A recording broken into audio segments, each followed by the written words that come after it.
Conceptual Models for Social Determinants of Health oleh kelompok 1. Untuk submateri, ada model konseptual dan contoh jurnal. Conceptual Models of Social Determinants of Health. Berdasarkan sejarah terbagi menjadi 3, yaitu sebelum 1995, 1995 sampai 2005, dan setelah tahun 2000. Rainbow Lake Layer Framework. Pada model ini terdapat 4 lapisan. Yang pertama, lapisan mikro atau hilir atau downstream. Pada lapisan ini, perilaku dan gaya hidup individu yang akan mempengaruhi kesehatan individu itu sendiri. Lapisan kedua atau lapisan meso, di sini pengaruh sosial dan komunitas dari suatu individu seperti norma komunitas, nilai sosial, lembaga, komunitas, model sosial, jejaring sosial, dan lainnya yang akan mempengaruhi kesehatan. Lapisan ketiga atau lapisan exo, di sini meliputi faktor-faktor struktural seperti lingkungan permukiman, ketersediaan pangan, ketersediaan energi, dan kondisi di tempat kerja serta lain-lainnya yang berpengaruh terhadap kesehatan. Lapisan terluar atau level makro meliputi kondisi kebijakan makro sosial ekonomi, budaya, dan politik serta lingkungan fisik.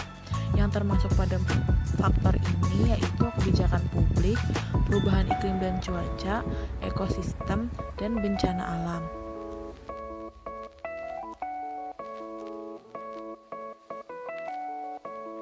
The Bullseye Model of Social Determinant of Health.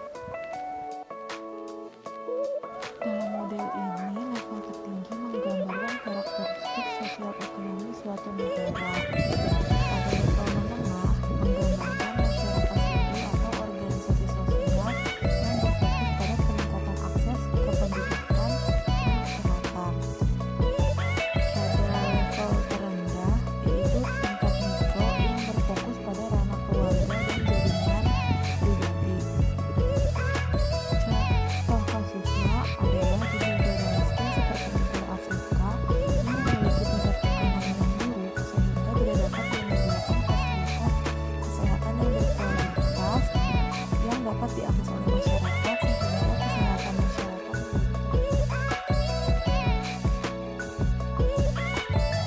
Selanjutnya adalah a public health model of the social determinants of health.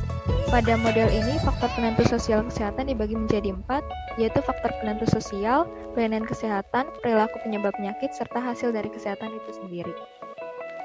Contoh dari model ini adalah pada sebagian besar kelompok yang kurang beruntung secara sosial ekonomi, mereka cenderung untuk menggunakan lebih banyak layanan seperti pengobatan dibandingkan dengan layanan preventif, yaitu imunisasi dan screening. Dan sementara penduduk pedesaan cenderung tidak melakukan kunjungan dokter apapun. Berdasarkan model dari WHO ini, faktor penentu sosial kesehatan secara garis besar terbagi menjadi 2 jenis faktor sosial, yaitu faktor struktural dan faktor perantara. Contohnya adalah seseorang dengan kesehatan yang baik memiliki kemampuan kognitif yang baik sehingga menghasilkan sumber daya manusia yang berkualitas dan pada akhirnya akan mendapatkan pekerjaan yang baik, pendapatan yang baik sehingga dapat memperoleh akses kesehatan dengan mudah. Selanjutnya adalah model The Interprofessional Learning Continuum Model. Model ini membahas mengenai hubungan antara faktor individu, komunitas, dan sosial. Contoh kasusnya adalah ketika seorang pelajar yang tidak peduli dengan kondisi lingkungan sekitar mengikuti sebuah kegiatan promosi kesehatan oleh tenaga kesehatan dari puskesmas di lingkungannya. Pelajar tersebut mendapatkan informasi bahwa pentingnya menjaga kebersihan lingkungan sekitar dari tenaga kesehatan puskesmas tersebut. Lalu pelajar tersebut mulai menerapkan hal yang telah diajarkan oleh petugas kesehatan tersebut dan mengajak warga sekitar untuk mengadakan kerja bakti setiap bulan dengan melakukan advokasi kepada kepala daerah setempat. Berikutnya adalah model The Cooperative Extensions National Framework for Health and Wellness. Nah, model ini mengilustrasikan sebuah faktor yang memiliki hubungan dengan kesehatan seseorang.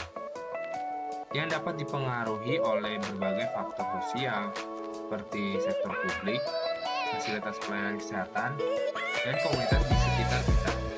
Contoh kasus, seorang ibu hamil akan segera melakukan persalinan.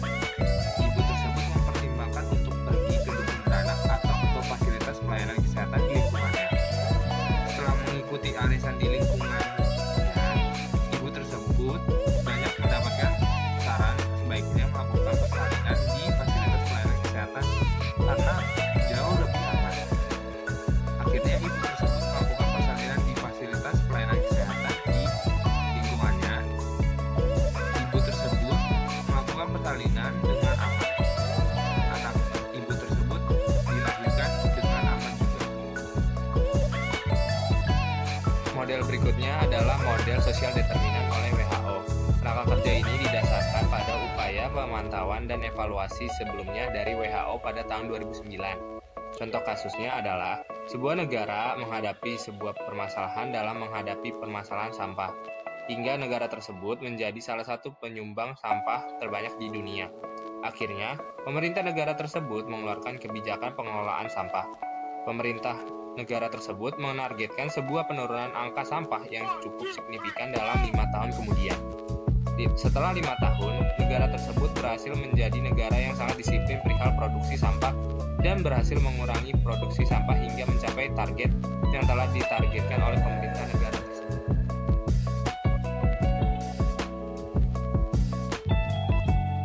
Pada bagian ini, saya akan menjelaskan tentang telaah jurnal. Dalam jurnal ini, ada masalah terjadi terkait masih banyak fasilitas pelayanan kesehatan yang belum memiliki pengetahuan pelayanan kesehatan yang dibutuhkan oleh kelas dunia, dengan terdapat penundaan dalam memberikan pelayanan kesehatan karena adanya diskriminasi terhadap kasus. Permasalahan faktor sosial pada penderita HIV terdapat 3. 1. Penerimaan keluarga terhadap HIV. 2. Kondisi hidup dan tempat tinggal. 3. Faktor sosial ekonomi dan lingkungan. Pada tahun 2009, Family Acceptance Project mencatat bahwa remaja LGBT yang mengalami penolakan oleh keluarga 3,4 kali lebih besar pernah melakukan hubungan seksual tanpa menggunakan kondom dibanding dengan remaja LGBT dengan penolakan keluarga rendah. Permasalahan kedua terletak terhadap kondisi tempat tinggal di mana penderita HIV yang tunawisma tidak dapat memenuhi kebutuhan hidup dasarnya untuk melakukan perawatan dan pengobatan dalam menyembuhkan penyakit HIV yang dideritanya. 3. Terletak kepada kondisi sosioekonomi dan kebijakan di mana kemiskinan memiliki kontribusi terhadap prevalensi HIV yang berkaitan dengan penyalahgunaan yang meningkatkan perilaku berisiko. Permasalahan tersebut dapat diatasi menggunakan model pelangi. Model pelangi terdiri dari 4 lapisan. Lapisan pertama yaitu gaya hidup. Individu diberi edukasi mengenai perilaku berisiko. Lapisan kedua yaitu faktor sosial dan komunitas, di mana dilakukan pendekatan dan edukasi kepada keluarga. Lapisan ketiga yaitu struktural yang berkaitan dengan kondisi tempat tinggal, di mana kondisi tempat tinggal yang baik dapat dilihat dari keadaan sanitasi lingkungan yang bermutu untuk memenuhi dan merawat kesehatan tubuh penderita HIV. Lapisan terluar yaitu sosioekonomi dan kebijakan berkaitan dengan penderita HIV yang mudah mengakses layanan kesehatan dan kebijakan pemerintah yang memelihara penderita HIV tunawisma. Materi ini dapat bermanfaat bagi penonton dan sampai jumpa.